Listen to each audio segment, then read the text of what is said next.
Welcome. This video follows up from Nick Gladding, who reported on 2017 UK Christmas trading. In this video, myself, Maddie Malone, and my colleague Laura Jacobson will talk through some of the key themes we expect to influence trading in the year ahead. We won't be able to cover all the issues off in the time we have, so we'd like to hear from you if you have any questions you'd like us to answer. Just send your questions to socialteam@igd.com. We'll be covering sharper price positioning, leading in lifestyle, eating out, eating well, store evolution, not revolution, and faster, more convenient fulfillment. But first, let's start with shoppers. The year ahead continues to hold uncertainty. From a political point of view, IGD's research reveals that shoppers are undoubtedly aware of Brexit issues, and many worry about what it might mean for the country as a whole. But so far, only a minority of shoppers say they are modifying spending behaviours in anticipation of Brexit.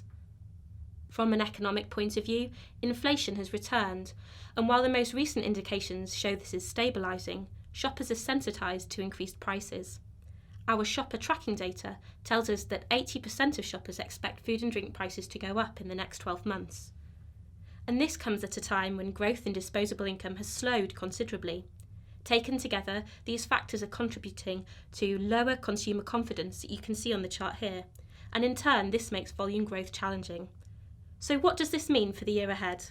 Well, firstly, price positioning will be paramount, and secondly, with weaker volumes, the ability to hold on to existing shoppers and to tempt new or lapsed ones to switch will become increasingly important, so expect loyalty to be on the agenda. Across the market, simpler, clearer and consistently low prices are already in place. Retailers with low price commitments are holding the line. For example, Poundland has been vocal about resisting shrinkflation and maintaining its £1 core product offer, and Aldi has reiterated its commitment to insulate shoppers from cost increases, ensuring its prices are the lowest in the UK. At Asda, sharper prices under Sean Clarke had been central to its recent performance uptick too. Other retailers are renewing their focus on pricing. For example, Co-op announced it's lowering the price of some products by more than 40%, and some 600 products are now costing an average of 14% less. At the more premium end of the scale, M&S this year will be reviewing its price positioning in a move to boost its food performance.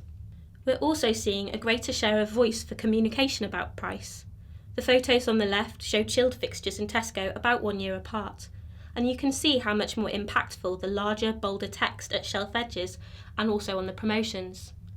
Waitrose used a very similar technique to this for its essentials range as part of a major price-cutting programme last autumn. At a global level, we're tracking increased levels of activity and innovation in premium private label as another way to offer value to shoppers while at the same time improving retailer margins. This reflected heavily in UK retailers' Christmas results.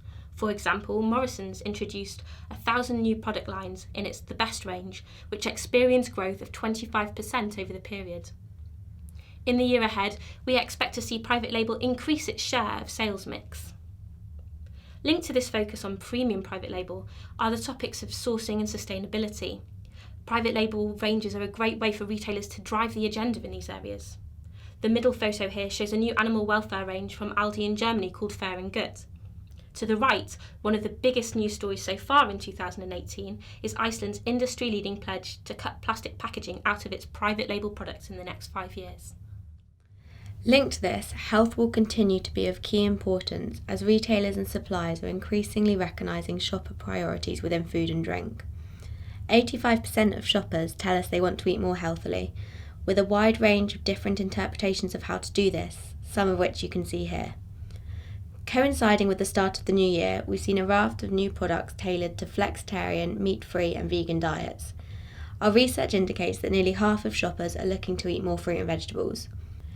Reducing sugar is another top priority for consumers, and ahead of the soft drinks industry levy in April, reformulation, pack sizes and price changes and development of new products will continue to be areas to watch.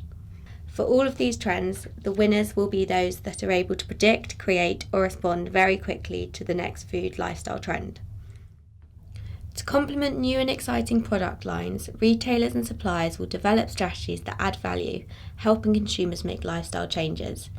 These range from gentle nudges to help shoppers swap to a healthier alternative, like Tesco's Healthy Little Swaps campaign or Ocado's Swap and Save calorie function, to more personal and service-led ways to offer advice.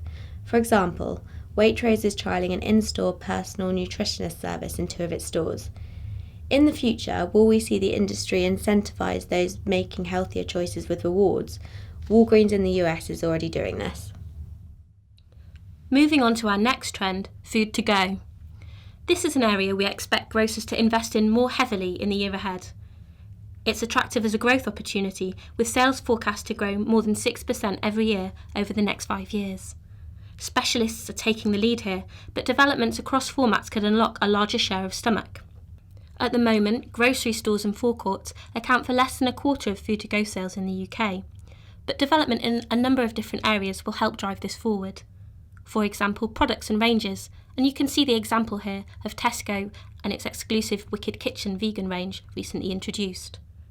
Also in terms of partnerships, one of the big trends from 2017 was in sushi, and M&S and Wasabi's trial is being rolled out at the moment. Finally, in terms of positioning and prominence in store, here you can see the coffee pod in Sainsbury's Redhill store, prominently located next to Food to Go, right at the front of the store near the tills. For a moment, let's combine 2 of the trends we've been talking about, food to go and health. Together, we could think of them as eating out and eating well. 2/3 of people eat out at least once a week, and more people could be encouraged to eat out more frequently if their needs on health were met. But even a business whose best-selling product is a sausage roll has managed to shift the dial and its image on healthy eating. We've seen Greggs Balanced Choice range go from strength to strength, meeting health, value and convenience missions, and it now accounts for more than 10% of Greggs sales. We expect to see more developments that help ranges stand out and coexist in the same space in the year ahead. Moving on to our 4th trend, store evolution, not revolution. On this chart, you can see which channels will see new space growth in the year ahead. While the discounters continue to grow at pace, for many retailers, the focus will continue to be on optimising existing space. Store upgrade programmes will play a crucial role in determining where people shop in the year ahead, as stores become easier to shop and more mission-focused. Alongside their new store expansion, discounters continue to roll out their latest store format refits, delivering more consistency across their store estates and, vitally, a better customer experience. For example, Aldi is due to roll out the Project Fresh Look to a further 150 stores by the end of 2018. Partnering to deliver new propositions is something we can also expect to see more of, an area Sainsbury's has been particularly proactive in, attracting new shoppers with premium and differentiated product ranges from the likes of Zizzi, Sushi Daily and Patisserie Valerie. In late 2017, we saw some interesting developments from M&S with the introduction of the marketplace concept, which could be a sign of more things to come in 2018. And another one to watch will be B&M's expansion into frozen foods, as it integrates expertise from Heron Foods into its wider store estate. From one channel to another, finally, let's think about online. The most rapidly growing grocery channel in the UK is set to be a hive of activity and innovation in the year ahead. But as we're short on time, I'll just focus on just one thing: faster fulfilment. Shoppers no longer want to wait for their deliveries if they don't have to. 2018 will see retailers continuing to roll out faster delivery services. Last year was the year we saw major retailers taking a test and learn approach in launching services that appeal to time-restricted shoppers. In October, Sainsbury's expanded its Chop Chop 1-hour delivery service, making it available to a further 1.7 million customers. Similarly, Tesco launched its 1-hour delivery service in central London via its Tesco Now app, before rolling out nationwide same-day delivery in July. In 2018, we will see this trend continue, but with a broader convenience approach. For example, unattended deliveries.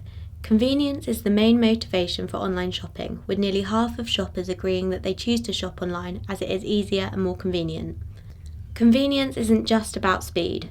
Shoppers want products whenever and wherever they want, and that has led to the need for unattended deliveries. In September last year, Walmart announced it was trialling deliveries straight to the fridge. Smart Lock to customers' homes can be accessed by delivery drivers with a one-time code to unlock the door. The customer gets a message to say the delivery has arrived and can watch the whole process from home security cameras through the app. This provides the ultimate convenient experience for busy customers that may not have time to wait in for deliveries. In 2018, we will see more retailers trialling unattended deliveries. To round all of this up, firstly, pressure on prices is set to continue. Clearly communicating value will help alleviate shoppers' concerns.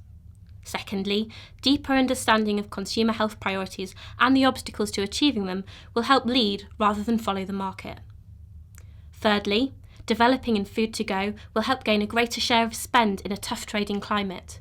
Grocers in particular will seek to up their game and win their fair share of growth in this channel. Fourthly, consider what the evolution of stores mean for your products and for your categories. Can you support retailers in developing more mission-focused and easier-to-shop solutions in the year ahead? Finally, the race for faster and more convenient deliveries could have implications for online frequency of shop and basket composition. Shorter lead times will create new opportunities for categories such as impulse, while unattended deliveries could pose challenges for age-restricted products. What will this mean for your business? If you're a supplier and would like to learn more about trading opportunities in the year ahead, we have a very full lineup of IGD events over the next 6 months. Do visit our website to see the full programme.